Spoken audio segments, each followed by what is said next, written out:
Entonces, continuando con esta serie de mensajes, hablando de buenos administradores, de ser administradores fieles de la gracia y de los misterios de Dios, hemos hablado estos días acerca que Dios es el dueño de todo, que Dios creó todo, que Dios sustenta todo, que Dios es nuestro proveedor. ¿Y cuál sería nuestra parte? Que nosotros venimos a ser administradores. Nosotros vendríamos a ser mayordomos, y esos mayordomos, dice la palabra, que Dios quiere que sean fieles. Y dijimos que la palabra fiel viene de una palabra griega que es pistos, que significa digno de confianza o confiable. Y hemos hablado de que esos administradores tienen que meditar en la palabra todos los días, que tienen que romper esa mentalidad de escasez, que tienen que ensanchar su capacidad, que tienen que ser llenos del Espíritu Santo. Y dijimos que ser lleno del Espíritu Santo no es que una nube se pose sobre nosotros y que sintamos cosas raras, y no es así, porque aunque muchas veces sentimos que el Espíritu Santo nos toca y podemos sentir que la piel se nos pone como de gallina y podemos sentir todas estas cosas, pero eso no garantiza de que seamos llenos, porque una persona llena del Espíritu Santo ama a Dios, ama la palabra, se somete, honra a sus padres. Una persona llena del Espíritu Santo no provoca aspereza a sus hijos. Una persona llena del Espíritu Santo aborrece el pecado. Una persona llena del Espíritu Santo no quiere pecar, se aparta, se arrepiente. Y hemos hablado de todos estos principios que están en la palabra de Dios.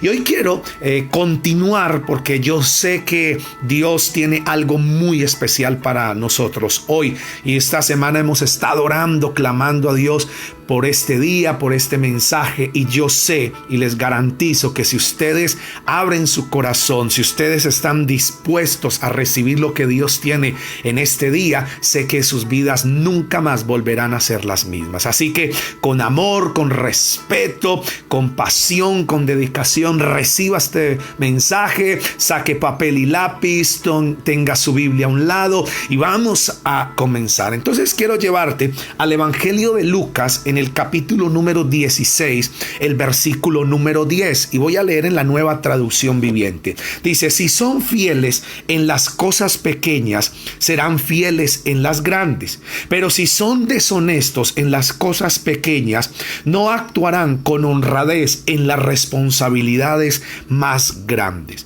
En la Reina Valera dice que si somos fieles en lo poco, entonces seremos fieles en lo mucho, o viceversa, si somos infieles en lo poco, no vamos a ser fieles en lo mucho. Y eso fue lo que quedamos el día viernes, hablando acerca de ser fieles en lo poco. No importa lo que sea. Algunas personas menosprecian esos pequeños comienzos y dicen: no, yo quiero tener harto, yo quiero que me pongan sobre mucho para que demostrar mis capacidades y mis talentos y demostrarles que sí soy un buen administrador. Pero la palabra de Dios dice que si no somos fieles en lo pequeño, en lo poco, nunca seremos fieles en lo mucho. Y hay unos versículos que quiero mostrarles cómo Dios nos muestra de que debemos ser fieles y no menospreciar esos pequeños comienzos. Quiero que venga conmigo al libro del profeta Zacarías, capítulo número 4, versículo 10, y dice la palabra: no menosprecien estos modestos comienzos, pues el Señor se alegra cuando vea que el trabajo se inicia. Oiga lo que dice el profeta Zacarías, que dice: no menosprecien estos pequeños, estos modestos comienzos, pues el Señor se alegra cuando ve que el trabajo inicia. Y en el libro de Job, capítulo número 8, versículo 7, dice de esta manera la palabra, Job 8:7: aunque tu principio haya sido pequeño, tu postrer estado vendrá a ser muy grande. Y escuchen este versículo, lo voy a volver a leer. Aunque tu principio haya sido pequeño, tu postrer estado será muy grande. Entonces, ¿qué quiere decir decir con estos pasajes de la Biblia, el Señor nos está diciendo: no menosprecien las cosas pequeñas, no menosprecien los comienzos. ¿Cuántas veces nosotros nos dejamos impresionar por esas grandes obras, esas grandes empresas, compañías? Si somos pastores, esas grandes iglesias, y uno ve todas esas oficinas grandes y uno dice: wow, qué bueno yo tener algo así, o yo tener y poder hacer que mi empresa, que la iglesia, que mi negocio sea así de grande. Pero acuérdese que todo comenzó pequeño, que todo comenzó simplemente con unos cuantos. Uno ve, por decir, la promesa que Dios le hizo al pueblo de Israel de hacer una gran nación que iba a llenar la tierra, y nosotros nos damos cuenta que comenzó con un solo hombre llamado Abraham. No comenzó con 1,000, con 10,000, con 30,000 personas. Comenzó con un solo hombre que le creyó a Dios y que fue, oiga bien, justificado porque creyó a Dios y fue llamado amigo de Dios. Entonces, lo que el Señor nos está diciendo acá es que no menospreciemos esos pequeños comienzos. ¿Por qué? Porque si nosotros somos fieles en eso pequeño, entonces vamos a ir avanzando, vamos a ir creciendo, vamos a ir llegando a cumplir ese propósito que Dios tiene con nuestras vidas. Y una de las cosas que yo he encontrado en mi Biblia a los años, lo largo de todos estos años de cristiano y de pastor y de hijo de Dios, es que Dios es un Dios de orden y Dios habita en el orden. Yo entendí esto hace algunos años y para mí ha sido una gran bendición, y yo soy de los que lucho, de los que oro, de los que le pido a Dios que el orden esté. ¿Saben por qué? Porque la mayor bendición que nosotros podemos tener como cristianos es ordenar todos nuestros asuntos en la voluntad de Dios, en los mandamientos de Dios. Entonces quiero mostrarte que en Primera de Corintios, capítulo número 14, versículo 33, este es un versículo de oro. Este es un pasaje que yo sé que nos va a revolucionar la cabeza y nos va a dejar ver más cómo es la naturaleza de Dios. Entonces, Primera de Corintios, capítulo 14, versículo 33, dice así la palabra: pues Dios no es Dios de confusión, sino de paz, como en todas las iglesias, en todas las reuniones del pueblo santo de Dios. Y mire lo que dice este versículo, que Dios es un Dios de orden, no es un Dios de desorden. Y nosotros tenemos que entender eso, que todo lo que Dios ha hecho y lo que Él hace tiene un orden, porque el más ordenado de todos ha sido Él, y nosotros tenemos que aprender. Entonces, ¿qué es lo que Dios quiere con estos mensajes? Que nosotros como administradores o mayordomos seamos fieles, seamos ordenados, hagamos las cosas como Él las estableció. Hay algunas personas que muchas veces dicen: bueno, ¿y cómo se hacen las cosas? Ahí Dios dejó la palabra. Algunos quieren que Dios les entregue más, que Dios les dé más cosas, pero no leen la palabra, no conocen el consejo de Dios y no saben hacer las cosas como Dios les está mandando, y por ende, ¿cómo Dios le va a seguir entregando más a una persona si ni siquiera ha querido aprender a hacer como Él ha establecido? Entonces, Dios es un Dios de orden, y anote esto ahí en sus apuntes: Dios es un Dios de orden. Dios no es un Dios de desorden, Dios es un Dios de orden, y eso es lo que estamos haciendo acá, ordenando. Y yo creo que Dios está con todo esto que estamos viviendo en estos últimos meses. Yo creo que Dios está haciendo esto, está haciendo un llamado, está haciendo un alto a que nosotros ordenemos nuestra vida. Si usted se pone a analizar cómo iba el mundo iba en un desorden terrible. Cómo iban los cristianos, también desordenados. Hoy día cualquier cosa se le llamaba a Dios. A cualquier persona que iba a la iglesia o que tenía una Biblia ya se le creía cristiano, y vivía una vida desordenada, una vida fuera de los mandamientos y de los preceptos de Dios, y simplemente porque tenía una Biblia o iba a la iglesia ya era cristiano. Pero hoy nos estamos dando cuenta que ser cristianos es más que ir a una iglesia, es más que tener una Biblia. Ser cristiano es ser nacido de nuevo, es haber tenido una experiencia con el Hijo de Dios, con Jesucristo. Ser cristiano es guardar la palabra, es obedecer los mandamientos de Dios. Eso es ser cristiano. cristiano, mi hermano, es tener a Jesucristo como su Señor y Salvador. Entonces, continuando con esos principios de buena administración, hoy quiero darles 4 que yo sé que va a bendecirnos mucho. Y entonces, para ser buenos administradores y crecer, avanzar, número 1, tenemos que establecer objetivos. Oiga bien esto. Establecer objetivos, o lo que algunos llamarían metas, pero no podemos confundir objetivos con metas. Es muy parecido, pero tenemos que tener conocimiento y saber claramente cuál es la diferencia entre un objetivo y una meta. Entonces, para eso lo voy a ilustrar con Nehemías, y quiero que mire en el capítulo número 1 del libro de Nehemías, versículo 1 al 4, y vamos a leer estos versículos. Dice: palabra de Nehemías, hijo de Acalías, aconteció en el mes de Quisleu, en el año 20, estando yo en Susa, capital del reino. Versículo 2, que vino Hanani, uno de mis hermanos, con algunos varones de Judá, y les pregunté por los judíos que habían escapado, que habían quedado de la cautividad, y por Jerusalén. Versículo 3, estoy leyendo Nehemías 1 del 1 al 4. Y me dijeron: el remanente, los que quedaron de la cautividad allí en la provincia, están en gran mal y afrenta, y el muro de Jerusalén derribado y sus puertas quemadas a fuego. Versículo 4, cuando oí estas palabras me senté y lloré, e hice duelo por algunos días, y ayuné y oré delante del Dios de los cielos. Escucha lo que dice aquí cuando vino un familiar de Nehemías llamado Hanani, que vino a visitarlos a Susa, capital del reino. Y él le pregunta, aprovecha para preguntarle cómo está la ciudad, cómo están los que escaparon de la cautividad, cómo está la ciudad de los sepulcros de nuestros padres. Y este hombre le da un informe y le dice: todos allí están en calamidad, la ciudad está destruida, el muro está derribado, no hay nada, y la poca gente que hay está desanimada. La palabra dice que cuando Nehemías oyó eso, él lloró, él ayunó, oró y clamó a Dios, porque él dijo: algo tenemos que hacer, no nos podemos quedar así. Entonces, algo bien interesante que Nehemías empezó a hacer fue que él empezó a orar, a clamar, porque se dio cuenta de la condición en la que estaba su ciudad, su pueblo natal. Él empezó ahí a orar, a clamar, y empezó a confesar los pecados, y empezó a reconocer. ¿Y sabe qué ocurrió? Que unos días después, en el capítulo número 2, vamos a leer versículo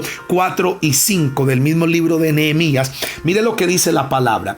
Me dijo el rey: ¿qué cosas pides? Entonces oré al Dios de los cielos y dije al rey: si le place al rey y tu siervo ha hallado gracia delante de ti, envíame a Judá, a la ciudad de los sepulcros de mis padres, y la reedificaré. ¿Qué quiere decir esto? Que Nehemías estaba orando, clamando, ayunando, confesó los pecados de su pueblo, y un día él tenía que estar delante del rey, porque él era copero, el que le llevaba la copa al rey, era un hombre de confianza.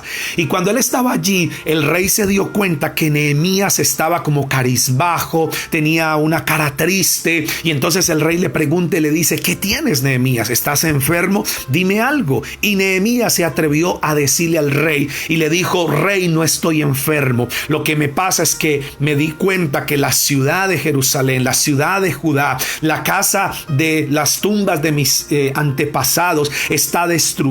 Mis amigos, la familia está desanimada. Y él le dijo: déjame ir a reconstruirla. El rey le dice: ok, está bien, ¿qué quieres hacer? Y él le pide cuánto tiempo se va a demorar, y le dice todo. ¿Y sabe qué dice la palabra? Que Nehemías colocó y estableció claramente un objetivo: voy a reconstruir la ciudad. Mire lo fascinante que es esto. ¿Y sabe qué ocurrió? Dice en el versículo 17 del mismo capítulo 2 de Nehemías, dice: le dijo pues: vosotros veis el mal en que estamos, que Jerusalén está desierta y sus puertas consumidas por el fuego.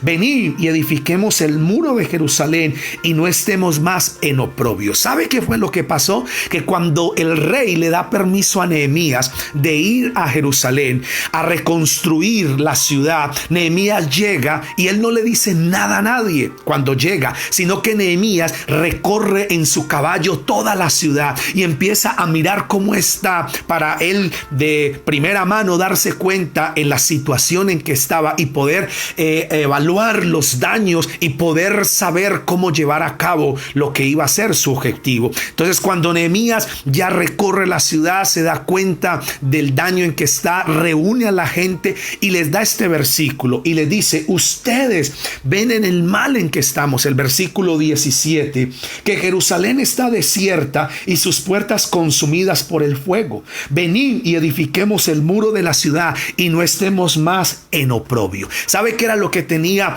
Nehemías? Un objetivo, y era reconstruir el muro de la ciudad para no estar más en oprobio, para no ser víctima de los vándalos, de las personas que se burlaban. Entonces Nehemías empieza todo un trabajo de ingeniería increíble. Nehemías empieza a hacer todo un trabajo de arquitectura tremendo, un liderazgo increíble. Movió a la gente, la animó, la separó por familias, por grupos, y tenía un solo objetivo: reconstruir la ciudad, levantar el muro de Jerusalén para que estuvieran guardados. Y sabe que eso ocasionó de que enemigos se levantaran, porque se levantó toda clase de enemigos, se levantó todo tipo de personas que los odiaban, que querían que ellos siguieran humillados, que siguieran en oprobio, que siguieran en afrenta, y trataron de todas las maneras de desanimar a Nehemías, de asustarlo. Lo amenazaron de muerte, lo amenazaron de que le iban a acusar ante el rey de rebelión, de todo tipo lo acusaron, pero tremendamente. ¿Por qué? Porque todo hombre que tiene un objetivo claro va a pasar por esas luchas. La Biblia dice que vamos a tener que pasar por afrenta. La palabra de Dios nos muestra que vamos a tener que pagar el precio, pero ahí es donde entra lo importante, que es tener los objetivos claros. Y mira lo que dice en el capítulo 6 de Nehemías. Dice en el versículo número 2 y 3, dice la palabra: Sambalá y Gesem, que eran enemigos de Nehemías. Usted le hace todo este libro, es cortico, pero es fascinante. Dice: enviaron a decirme: ven y reunámonos en algunas de las aldeas en el campo de Ono. Mas ellos habían pensado hacerme mal. Mira lo que dijo Nehemías. En el versículo número 3 dice: y les envié mensajeros diciendo: yo hago una gran obra y no puedo ir, porque cesaría la obra dejándola yo para ir a vosotros. ¿Sabe qué es lo que ellos querían, los enemigos? Era que Nehemías cesara de hacer la obra. O sea, que Nehemías abortara el objetivo de reconstruir la ciudad. Y lo interesante aquí es que Nehemías no era un arquitecto, no era un ingeniero, Nehemías no era un constructor. ¿Sabe qué era Nehemías? Un copero del rey. Era una persona que le llevaba la copa al rey todos los días. Era un hombre de confianza que primero probaba. Y mire, el puesto que tenía Nehemías, o su trabajo, no era cualquier cosa, porque este hombre tenía que primero probar el vino antes de pasárselo al rey, porque si lo habían envenenado, el que moría primero era el copero. Y entonces primero el copero probaba, y si no pasaba nada, ahí sí le daba al rey. O sea que lo que Nehemías hacía era tremendo. No cualquier persona era para ocupar este puesto. Pero entonces Nehemías no era ingeniero, no era arquitecto, no era albañil. Nehemías no tenía ni idea de cómo se construía una ciudad. Nehemías no tenía ni idea de cómo se levantaba un muro, pero ¿sabe qué era lo que tenía Nehemías? Un objetivo claro: reconstruir la ciudad. Entonces, ¿cómo lo logró él? Él lo logró, número 1, orando. Y él se fue a orar, se fue a clamar, a pedirle a Dios que le diera sabiduría. Por eso, para los que creen que no hay que orar, o que eso es de la antigüedad y que ahorita no hay necesidad, les digo, esa es una mentira del enemigo. Hoy día tenemos que orar y orar y orar y sin cesar orar. Entonces, Nehemías tenía un objetivo claro: reconstruir la ciudad. No tenía ni idea de cómo se hacía un muro, de cómo se hacía una columna, de cómo se pegaban los ladrillos, pero él oró y él clamó a Dios. Y ahorita se van a dar cuenta cómo él lo logró, porque el mensaje continúa. Mire, también está Jesús, nuestro Señor y Salvador, porque cuando uno tiene un objetivo claro, nada lo puede desviar. Y la Biblia dice en Mateo capítulo 16, versículo 21 al 23, escuchen bien: desde entonces comenzó Jesús a declarar a sus discípulos que le era necesario ir a Jerusalén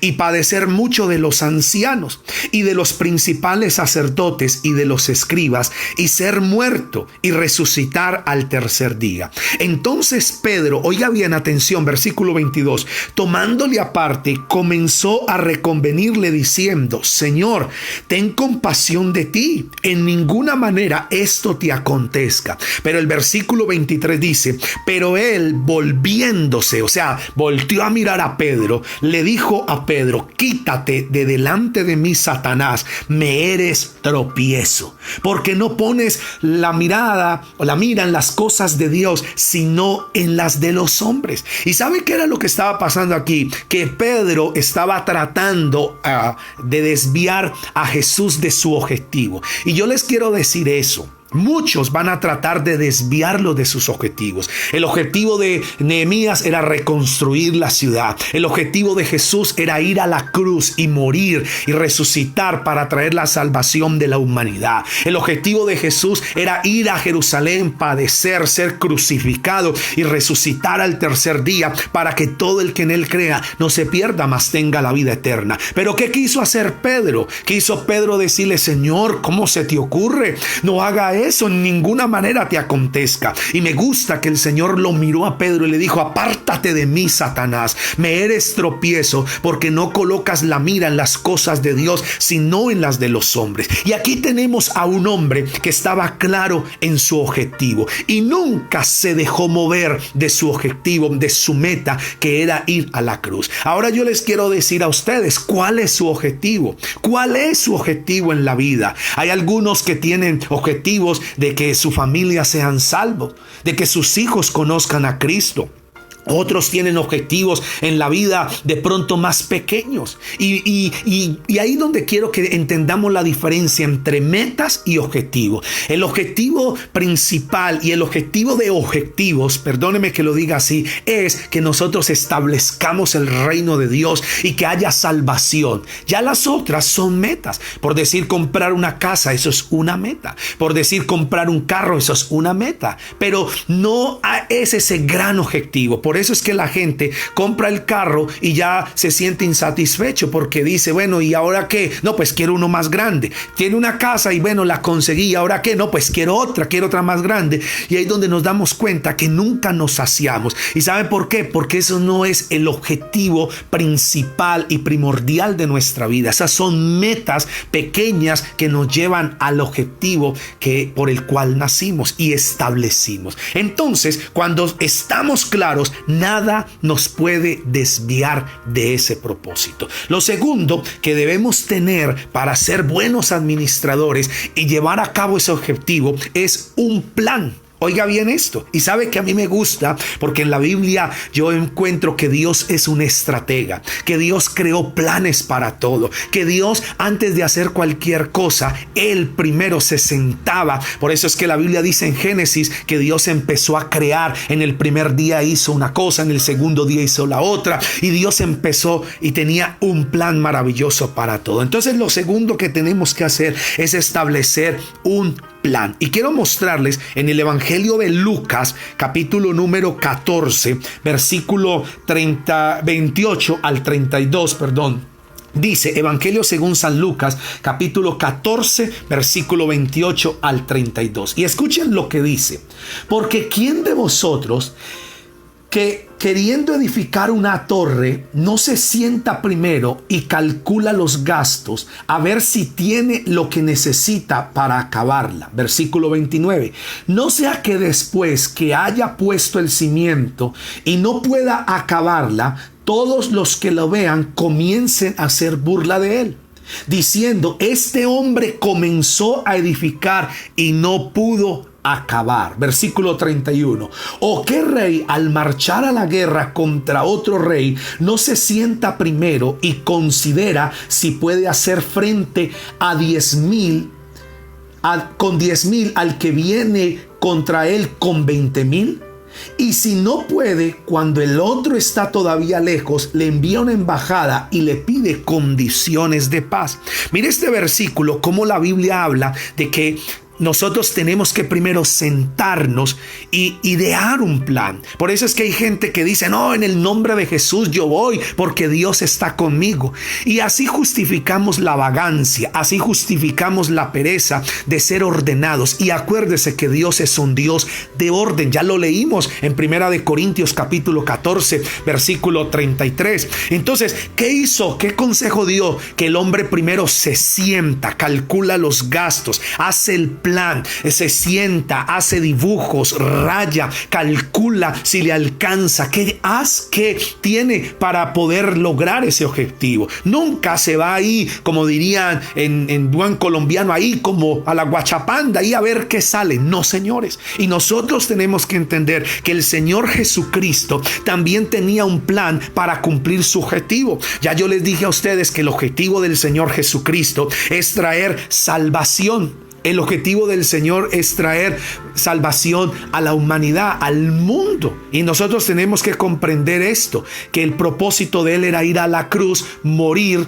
y resucitar al tercer día. Entonces, para eso Él también ideó un plan. ¿Y sabe cuál fue el plan que Él ideó? Conseguir y establecer 12 discípulos. A esos 12 discípulos entrenarlos, capacitarlos, prepararlos, enseñarlos para enviarlos a predicar. Y vengan, les voy a mostrar en el Evangelio de Marcos, capítulo número 3, versículo 13 al 15. Escuche bien cómo el Señor estableció 12 discípulos que eran los que le iban a ayudar a cumplir con ese objetivo. Dice, después subió al monte y llamó así a los que él quiso. Y vinieron a él, versículo 14, y estableció a 12 para que estuvieran con él y para enviarlos a predicar y que tuviesen autoridad para sanar enfermedades y para echar fuera demonios. Entonces, ¿cuál fue el plan que el Señor ideó para cumplir ese objetivo de la salvación de la humanidad? Establecer a 12 discípulos y que esos 12 fueran entrenados, capacitados para que fueran y hicieran otros discípulos, cumplieran la gran comisión, como dice Mateo capítulo 28, y a esos discípulos los bautizaran, les enseñaran, los entrenaran para que ellos fueran. ¿Sabe cuál era el plan de Jesús? Era establecer 12 para que esos 12 fueran y hicieran la obra, enseñaran la palabra. ¿Y sabe qué ha pasado? Que hoy, 2000 años después, tú y yo estamos aquí sentados escuchando la palabra. ¿Sabe por qué? Porque nuestro Señor y Salvador Jesucristo se ideó todo un plan perfecto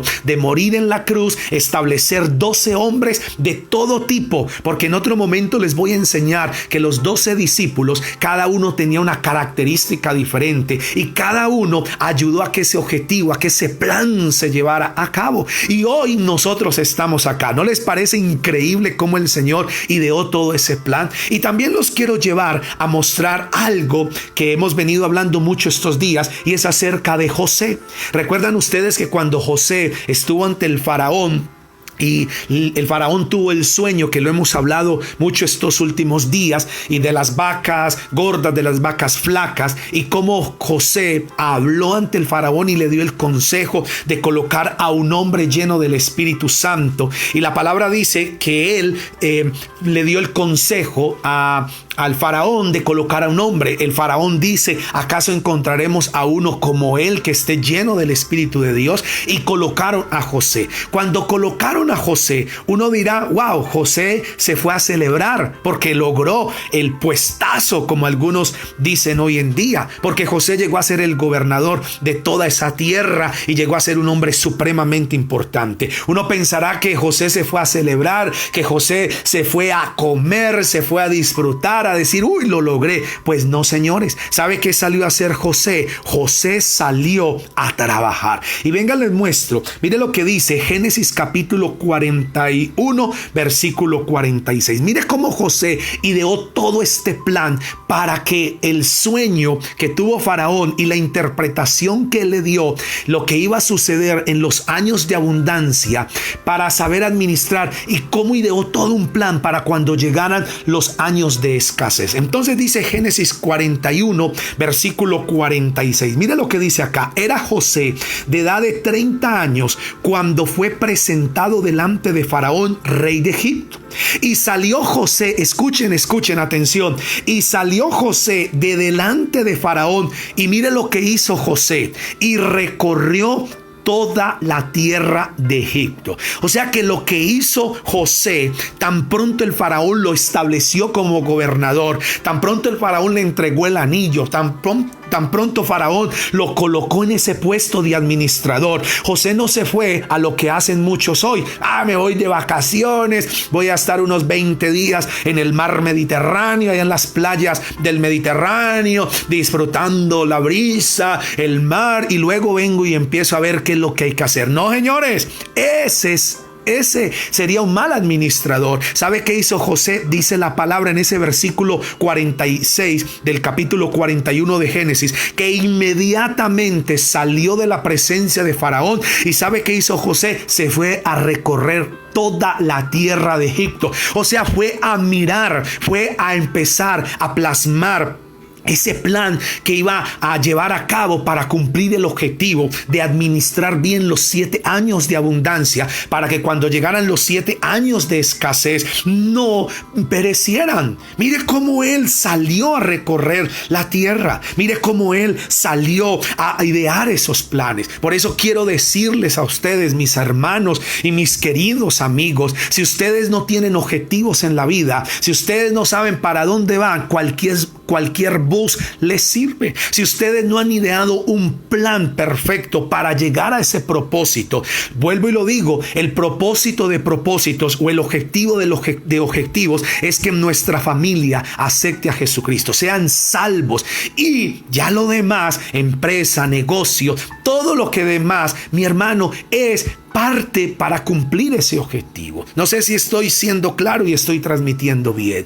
Entonces, escuche bien, tenemos que idearlo. ¿Y sabe cómo fue ese plan que se ideó José para saber administrar todo ese tiempo que iba a haber de provisión? Mire, y aquí hay un tema que yo quiero dar, y que a lo largo de los años, de varios años, yo he dado este tema en la iglesia y lo he predicado, lo he enseñado. Creo que algún día escribiré un libro con este título, con este tema, y es del 70-30, porque José eso fue lo que hizo. José lo que hizo fue seguir un método que, aunque en la Biblia no está así como yo lo digo, 70-30, pero lo podemos encontrar en la palabra de Dios, y lo podemos ver por toda la escritura, que es bíblico y que es de Dios. Entonces mire cómo José ideó todo este plan. Él sale, recorre la tierra, mira la ciudad, mira los campos. Yo me imagino que José miró qué ciudades eran mejor, estaban más abastecidas,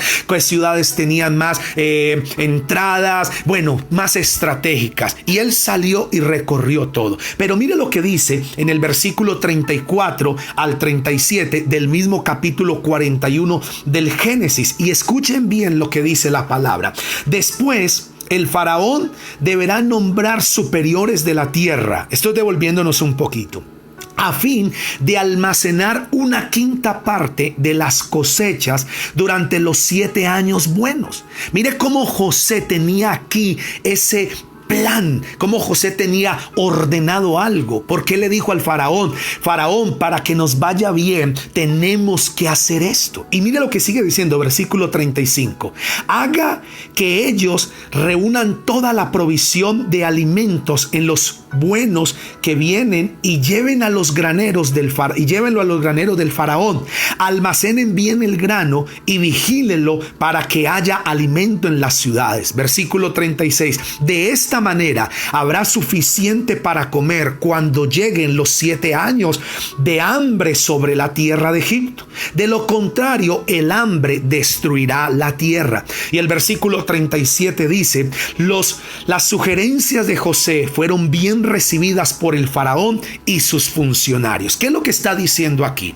Que José le dijo al faraón lo tercero que quiero decirte yo hoy a ti. Y es que José le dijo al faraón: para lograr y ser buenos administradores y cumplir con el objetivo, tenemos que tener un plan, pero también tenemos que ordenar nuestras finanzas. También tenemos que tener sanidad financiera. Y entonces José le da un consejo fascinante, un consejo que yo lo he seguido durante años, que lo he predicado, que lo he visto que funciona, que lo he visto gente ser bendecida y prosperada. Y ese principio lo hemos llamado el 70-30. ¿Y dónde empieza? Resulta que José le da el consejo al faraón y le dice: faraón, cuando empiecen los años de abundancia, no nos vamos a gastar todo, vamos a quintar la quinta parte de toda la cosecha. Él le dijo al faraón: porque va a venir tanta abundancia en estos años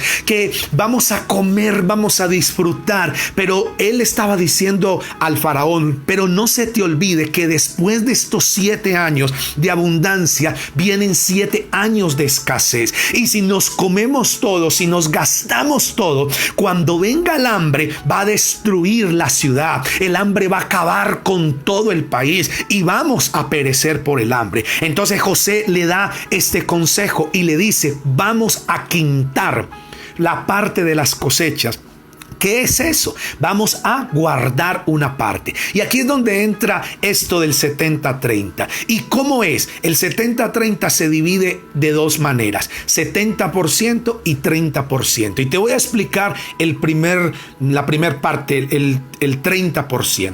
Entonces, ¿qué dijo José? Que no se gastaran todo. Vamos a decir que de lo que nosotros recibimos, vamos a sacar una primera parte de ese 30%, que es el 10%. Ese primer 10% de todo lo que ganamos es ¿para qué? Para ahorrar. Repita ya conmigo en su casa: para ahorrar. Toque al que está a su lado: no se gaste todo, vamos a ahorrar. Pero papá, es que tenemos abundancia. Pero ¿para qué si estamos bien? Pero ¿para qué? Mire, no señor, vamos a ahorrar para que cuando vengan los tiempos difíciles. Entonces José hizo eso, y dice la Biblia que durante los 7 años quintó la tierra, guardó fielmente. Y ¿sabe qué dice la Biblia? Que cuando llegaron los 7 años de hambre, que la gente estaba muriendo, José abrió los graneros y José pudo salvar el país. Entonces, esa primera parte de ese 10% se llama ahorro. De ahora en adelante usted va a empezar a ahorrar un 10% de todo lo que usted reciba. Y les voy a poner un ejemplo que está en el libro de Proverbios, en el capítulo número 6. Y este ejemplo es fascinante porque es una ilustración bellísima, que es de las hormigas. Y mire cómo Salomón habla de las hormigas. Entonces dice Proverbios capítulo 6, versículo número 6 al 11. Y dice la palabra: ve a la hormiga, oh perezoso, mira sus caminos y sé sabio, la cual no tiene capitán, ni gobernador, ni señor. Versículo 8. Prepara en el verano su comida y recoge en el tiempo de la siega su mantenimiento. Versículo 9. Perezoso, ¿hasta cuándo has de dormir? ¿Cuándo te levantarás de tu sueño? Un poco de sueño, un poco de dormitar, y cruzar por un poco las manos para reposar. Así vendrá tu necesidad como caminante y tu pobreza como hombre armado. Oiga, qué consejo tan increíble nos da Salomón aquí, y coloca el ejemplo de las hormigas. Usted ve que las hormigas no tienen capitán, no tienen jefe, y usted se da cuenta que las hormigas trabajan y trabajan y trabajan, y ellas ahí almacenan. ¿Para qué? Para cuando venga el invierno. Y usted se da cuenta que a las hormigas usted las puede fumigar, usted le puede cambiar el camino y ellas vuelven y encuentran otro camino. Ellas encuentran y siguen almacenando. para el invierno. Mire qué lindo. Y este es el consejo que Dios le dio al pueblo. Y José le dijo al faraón. ¿Y sabe qué hizo Faraón? Dijo, wow, me gusta, me parece muy bien. ¿Sabe que donde hoy nosotros hubiéramos ahorrado, muchos de los que hoy están padeciendo necesidad, si hubieran seguido este principio? Mire, yo me he cansado, me he pelado la garganta enseñándolo en la iglesia. Y muchos se ríen, muchos decían, ¿y cómo es que es? ¿Y de cómo es que se hace, pastor? ¿Y qué es el 10? ¿Y cuál es el otro? ¿Y cómo es que es? Pero sabe que hay algo bien interesante, que muchos lo hicieron y que muchos lo siguieron. Y esos que lo hicieron hoy en medio de esta situación están teniendo provisión en su casa porque supieron almacenar como hizo José. Entonces tenemos que aprender. Ahora, el otro 10% de ese 30, que sería ya el otro 10%, ¿es para qué? Y aquí es donde quiero que todos seamos maduros y entendamos, porque ese otro 10% es para hacer negocios con Dios. ¿Cómo que negocios con Dios? Sí, Señor. Pues venga conmigo a Malaquías capítulo número 3, versículo 10, y mire lo que dice la palabra del Señor. Escuchen bien. Traed todos los diezmos al alfolí y haya alimento en mi casa.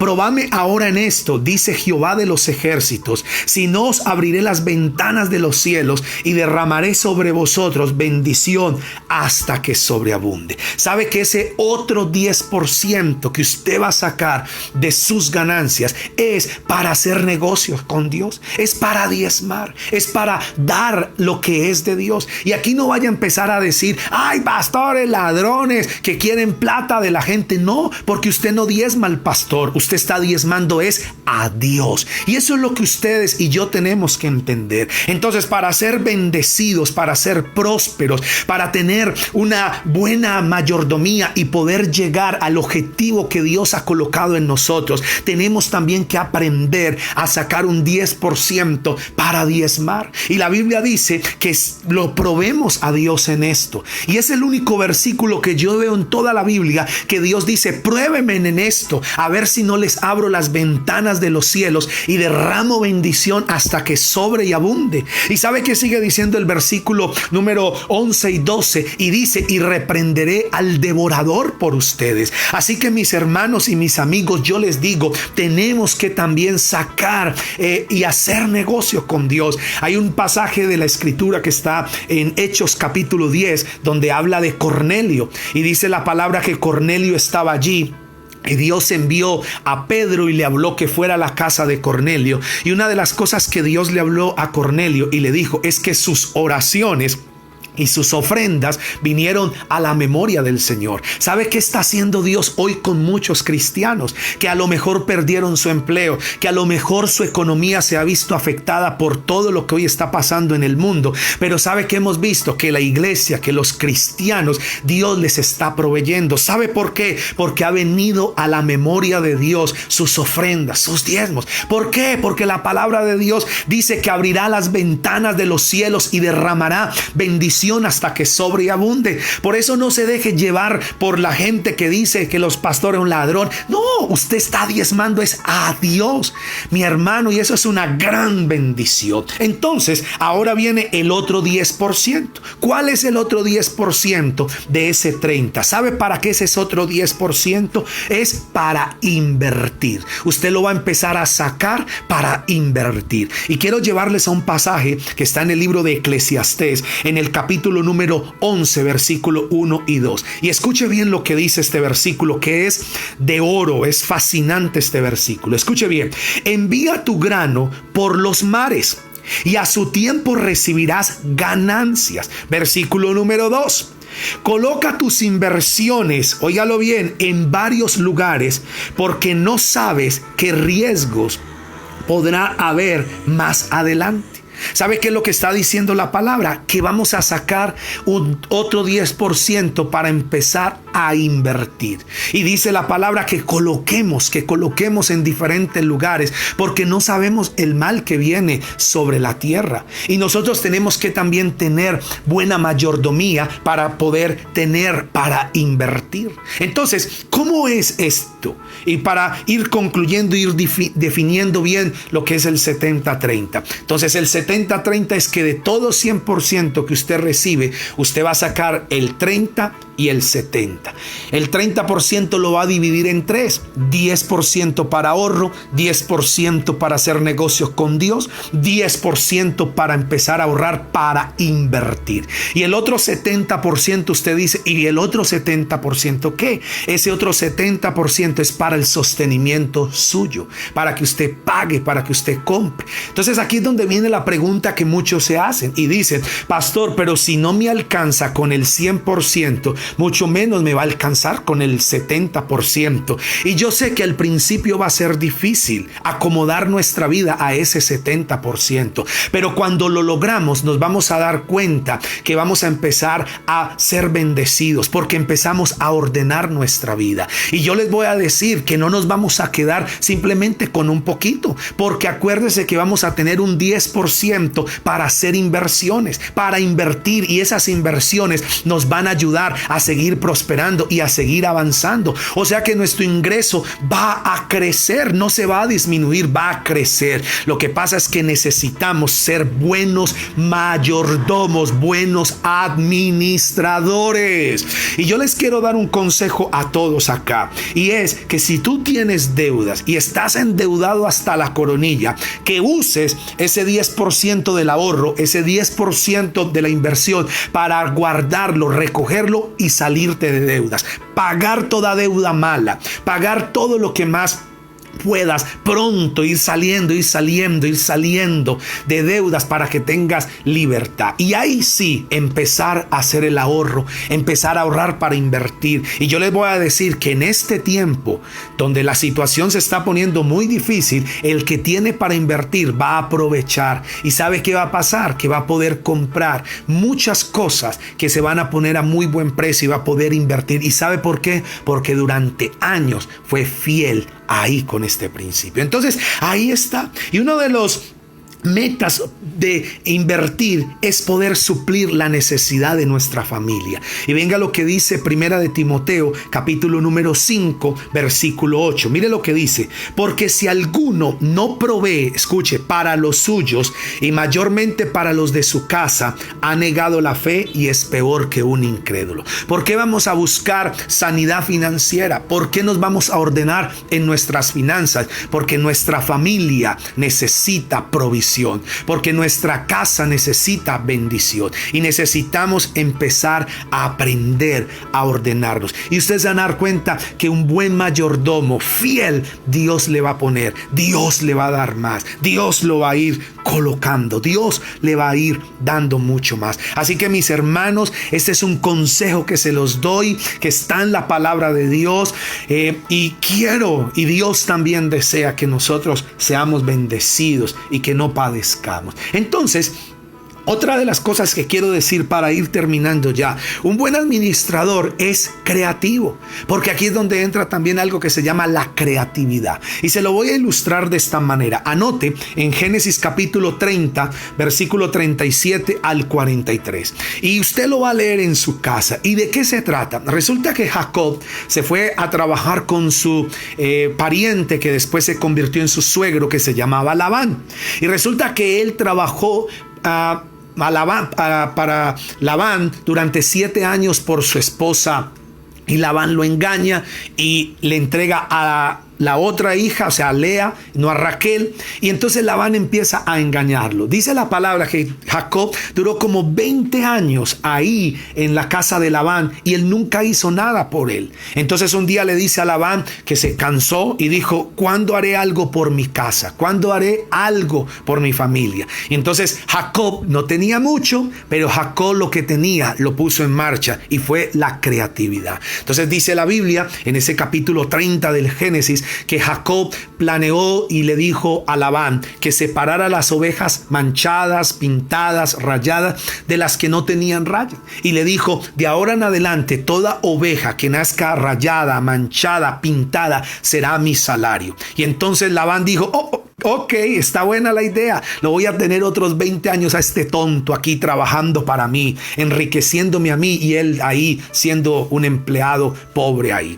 Y entonces dice la palabra que Jacob cogió unas varitas unas ramitas y empezó a sacarle de las ramas cortezas y empezó a sacarle, y las ramas quedaron de colores. Y dice que cuando venían las ovejas a los bebederos a tomar agüita, Jacob las colocaba las varitas y las ovejas veían las varitas de colores, y cuando venían los días de apareamiento, Jacob colocaba las varas a las ovejas más fuertes y más robustas. Y dice que mientras las ovejitas estaban apareando, ellas miraban las varitas y las ovejas nacían pintadas, manchadas, rayadas.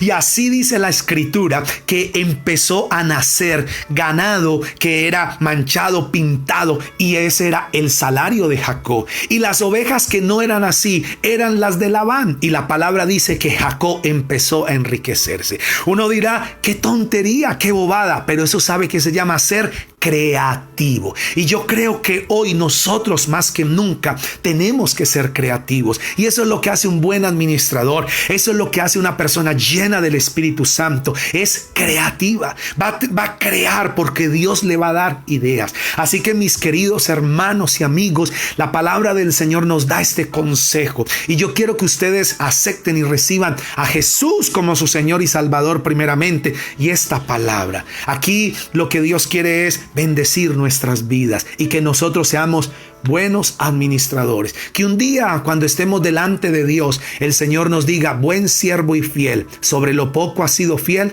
sobre lo mucho te pondré. ¡Wow! Yo quiero escuchar un día esa voz del Señor diciéndonos a todos esas palabras. Buen siervo y fiel, sobre lo poco fuiste fiel, sobre lo mucho te pondré. Y Dios quiere que seamos fieles, que tengamos una vida ordenada en las finanzas, que tengamos una vida ordenada en nuestro hogar, en nuestro matrimonio. Así que mis hermanos, este es el consejo de Dios para ustedes en este día precioso de ser buenos administradores. Entonces, ¿qué tal si oramos? ¿Qué tal si ahí donde está agacha su cabeza, cierra sus ojos, inclina su cabeza y cierra sus ojos y vamos a decirle, Señor, ayúdame Dios. Señor, en esta hora, Padre, venimos delante de ti, oh Dios. Venimos ante tu presencia, Señor. Hoy te pedimos perdón, Señor. Hoy yo te pido perdón porque no fuimos o no hemos sido buenos administradores, Señor. Perdónanos, Dios, porque no fuimos, Señor, buenos mayordomos, Dios. Señor, perdónanos porque durante años no planeamos, no teníamos objetivos, no creamos un plan, Señor, para cumplir ese objetivo. Señor, nuestras finanzas estaban, Señor, vueltas un desorden, Padre. Hoy, ¿cuántas personas están sufriendo? Porque a toda persona le deben. Señor, ¿cuántos hoy no ahorraron, no guardaron cuando tuvieron los años de abundancia? Y hoy que ha venido escasez, Dios mío, están sufriendo, están demandando, están criticando, quejándose, reclamándole al gobierno, pidiéndole a la gente. Señor, mi Dios del cielo, Señor, hoy te pido que nos perdones. Hoy te pido, Señor, que nos limpies de todo pecado y de toda maldad. Como tus hijos, Señor, venimos ante ti, oh Dios de los cielos, Señor, pidiéndote, Dios, que nos ayudes, pidiéndote, Dios, que nos enseñes y pidiéndote, Dios, que esta palabra sea vida en nuestra vida. Señor, que toda esta palabra no caiga en saco roto, sino que Dios del cielo, Señor, hoy te pido que quede sembrado en nuestro corazón y sembrado en nuestra vida. Que nunca nos olvidemos, que la apreciemos, que la valoremos, Señor mi Dios. Señor, porque yo sé que aunque vengan pruebas, que aunque vengan dificultades, Señor, vamos a ser guardados y protegidos por ti, Señor. Gracias, Dios amado, Señor. De nuestra parte vamos a hacer todo lo que esté a nuestro alcance para ser buenos administradores. Vamos a administrar bien, Señor. Hoy te lo pido, Dios. Perdónanos y límpianos con tu sangre preciosa, Señor. En el nombre de Cristo Jesús. Mi Dios, gracias, Señor. Gracias. Gracias, Señor, en el nombre de Cristo Jesús, en el nombre de Jesús. Y quiero que usted siga ahí en oración. Y si hay alguna persona que no ha aceptado a Jesucristo como su Señor y Salvador, hoy me interesa que lo reciba. Hoy quiero que, más que recibir esta palabra, este mensaje, quiero que tengas a Jesús como tu Señor y tu único y suficiente Salvador. Así que quiero que repitas conmigo esta oración si no has entregado tu vida a Cristo, y di conmigo: Señor Jesucristo, en esta mañana yo te entrego mi vida. yo reconozco que he sido un pecador y te pido perdón por todo pecado que he cometido hasta el día de hoy. Hoy te recibo y te acepto como mi Señor y Salvador de mi vida. Entra a mi vida, perdona todos mis pecados y ayúdame a ser la persona que tú quieres que yo sea. En el nombre de Cristo Jesús, amén. Amén. Mi amigo, si tú hiciste esta oración por primera vez, créeme que el Señor ha perdonado tus pecados, ha entrado a tu corazón y te espera una nueva vida en el Señor. Coloca en práctica todos estos principios de la palabra de Dios y yo sé que Dios te va a bendecir mucho. Y te animo que cuando podamos reunirnos nuevamente en la iglesia, en el auditorio, queremos conocerte, queremos abrazarte, queremos darte la mano y queremos también bendecirte y seguir ayudándote en este camino maravilloso del Evangelio del Señor y Salvador Jesucristo. Bueno, a todos un abrazo, los bendigo, deseo sobre ustedes que la paz de Dios esté en sus vidas y no se les olvide que el miércoles tenemos miércoles de familia. Invite a sus amigos, coméntele a toda su familia y aquí estamos y no se pierdan también nuestra oración y nuestro fin de semana. Vamos a orar para ser despedidos. Señor, hoy te doy gracias, Padre, y yo levanto mi mano desde aquí y bendigo a cada uno de los que me están escuchando. Señor, te pido que los llenes con tu gracia y que los bendigas y que tú seas llenándolos con tu presencia cada día más y haciéndonos sensibles a tu palabra, Señor. Lo que queremos ser es buenos administradores. Lo que queremos ser es tus hijos fieles, Señor mi Dios. Gracias yo te doy. Lo que queremos ser es honrar el llamamiento y el llamado tuyo, Señor. Hoy te doy gracias a ti, Padre, porque tú eres bueno y para siempre es tu misericordia. En el nombre de Cristo Jesús, amén y amén.